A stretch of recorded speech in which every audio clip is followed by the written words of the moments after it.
Hi welcome back to my YouTube channel. ഇന്ന് ഞാൻ വന്നിരിക്കുന്നത് വെള്ളരിക്ക ഒഴിച്ചുകറിയുടെ റെസിപ്പി ആയിട്ടാണ്.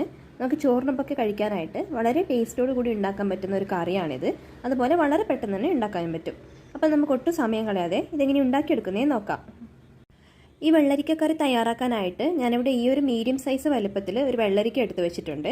ഇനി ഇതിൻ്റെ തൊലിയും കുരുവും ഒക്കെ പൂർണ്ണമായിട്ട് കളഞ്ഞതിന് ശേഷം ഇതൊന്ന് കട്ട് ചെയ്തെടുക്കണം. അപ്പോൾ ഞാൻ ഈ ഒരു വലുപ്പത്തിലാണ് ഇത് കട്ട് ചെയ്ത് കൊണ്ടുവന്നിട്ടുള്ളത്. ഒരുപാട് വലുതോ ഒരുപാട് ചെറുതോ ആവാതെ ഒരു മീഡിയം സൈസിൽ വേണം കട്ട് ചെയ്തെടുക്കാനായിട്ട്. ഇനി ഇത് വേവിച്ചെടുക്കാനായിട്ട് ഒരു ചീനച്ചട്ടിയിലേക്ക് ചേർത്ത് കൊടുക്കാം. ഇതിലേക്ക് 2 ചെറിയ തക്കാളി ചെറുതായിട്ട് അരിഞ്ഞത് ചേർത്ത് കൊടുക്കാം. 5-6 വെളുത്തുള്ളി ചെറുതായിട്ട് അരിഞ്ഞത് ചേർത്ത് കൊടുക്കാം. ഇത് അരിയാതെ ചതച്ചിട്ടാണെങ്കിൽ അങ്ങനെയും ചേർക്കാം. ഒരു 1/4 ടീസ്പൂൺ മഞ്ഞൾപ്പൊടി ചേർത്ത് കൊടുക്കാം. 1 ടീസ്പൂൺ വറ്റൽമുളകിൻ്റെ പൊടി ചേർത്ത് കൊടുക്കാം. മുളക് പൊടിക്ക് പകരം പച്ചമുളകും ചേർക്കാം. അങ്ങനെയാണെങ്കിൽ ഒരു 3-4 പച്ചമുളക് ചേർത്ത് കൊടുക്കാം. ഇനി ഇതൊന്ന് വേവിച്ചെടുക്കാനായിട്ട് വെള്ളം ഒഴിച്ചു കൊടുക്കാം. അപ്പോൾ വെള്ളം ഒഴിച്ചു കൊടുക്കുമ്പോൾ 1/4 ഭാഗത്തോളം വെള്ളം ഒഴിച്ചു കൊടുക്കുക. വെള്ളരിക്കൊന്നും വേവാനായിട്ട് ഒരുപാട് സമയമൊന്നും വേണ്ട. ഇനി ഇത് ലോ ടു മീഡിയം ഫ്ലെയിമിൽ ഇട്ടതിന് ശേഷം ഒന്ന് മൂടി വെച്ച് അല്പനേരം വേവിക്കാം. അപ്പോൾ ഈ സമയത്ത് ഈ കറിക്ക് ആവശ്യമായിട്ടുള്ള അരവ് തയ്യാറാക്കാം. അതിനായിട്ട് ഞാനിവിടെ ഒരു മിക്സിയുടെ ജാറിലേക്ക് 2 കപ്പ് തേങ്ങ ചിരവിയതെടുക്കുന്നുണ്ട്. ഇതൊരു മീഡിയം സൈസ് തേങ്ങ മുഴുവനായിട്ട് ചിരവിയതുണ്ടാവും. അപ്പോൾ നിങ്ങൾ മുഴുവൻ വെള്ളരിക്ക എടുക്കാതെ പകുതി മാത്രമേ ഉണ്ടാക്കുന്നെങ്കിൽ ഒരു മുറി തേങ്ങ മാത്രം എടുത്താലും മതിയാവും. ഇതിലേക്ക് 1/4 ടീസ്പൂൺ മഞ്ഞൾപ്പൊടി ചേർത്ത് കൊടുക്കാം. 1/2 ടീസ്പൂൺ മുളക് പൊടി ചേർത്ത് കൊടുക്കാം. ഒരു 1/4 ടീസ്പൂൺ ചെറിയ ജീരകം കൂടെ ചേർത്ത് കൊടുക്കാം. ഇനി ഇത് നല്ല പേസ്റ്റ് പോലെ അരച്ചെടുക്കണം. ആദ്യം ഒട്ടും വെള്ളം ചേർക്കാതെയും പിന്നീട് അല്പാൽപ്പായിട്ട് വെള്ളം ചേർത്തിട്ടും വേണം നല്ല പേസ്റ്റ് പോലെ അരക്കാനായിട്ട്. അപ്പോൾ ഞാൻ ഈ തേങ്ങ നല്ല പേസ്റ്റ് പോലെ അരച്ചെടുത്തിട്ടുണ്ട്. നമുക്കൊന്ന് മാറ്റി വെക്കാം. ഇനി വെള്ളരിക്ക ഒന്ന് വേവായോ എന്ന് നോക്കാം. അപ്പോൾ വെള്ളരിക്കൊക്കെ വേവുമ്പോൾ അതിൽ നിന്നും അല്പം വെള്ളം ഇറങ്ങിക്കോളും. അപ്പോൾ നിങ്ങൾ വെള്ളം ഒഴിച്ചു കൊടുക്കുമ്പോൾ ഒരുപാടായി പോവാതെ സൂക്ഷിക്കണം. അപ്പോൾ ഇത് കറക്റ്റ് വേവായോ എന്ന് അറിയാനായിട്ട് ഒരു തവി ഉപയോഗിച്ചിട്ട് ഇതുപോലെ ഒന്ന് പ്രസ് ചെയ്ത് നോക്കാം. അപ്പോൾ നമുക്ക് ഈസി ആയിട്ട് പ്രസ് ചെയ്യാൻ പറ്റുന്നുണ്ടെങ്കിൽ വേവായിട്ടുണ്ടാവും.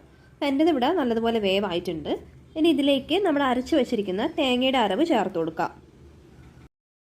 ആവശ്യമായിട്ടുള്ള വെള്ളം കൂടെ ഒന്ന് ചേർത്ത് കൊടുക്കുക. അപ്പോൾ വെള്ളം ചേർക്കുമ്പോൾ കറി ഒന്ന് ലൂസായി കിട്ടുന്ന പാകത്തിൽ വേണം വെള്ളം ചേർക്കാനായിട്ട്. വെള്ളം ചേർക്കുമ്പോഴും ഒരുപാട് അങ്ങോട്ട് കൂടിപ്പോകാൻ പാടില്ല.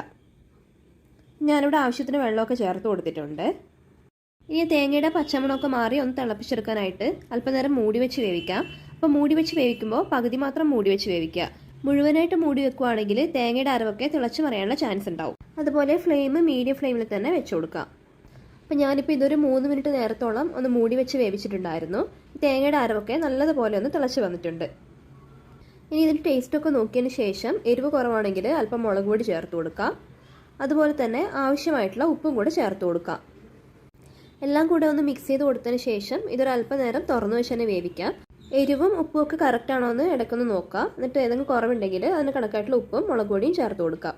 ഇനി വെള്ളം ഒന്ന് വറ്റിച്ചെടുക്കണം. വെള്ളം ഒരുപാട് ലൂസും അതുപോലെ തന്നെ കറി ഒരുപാട് ടൈറ്റും ആയി പോകരുത്. ഒരു കറക്റ്റ് കൺസിസ്റ്റൻസി കിട്ടുന്ന വരെ വേണം വെള്ളം വറ്റിച്ചെടുക്കാനായിട്ട്.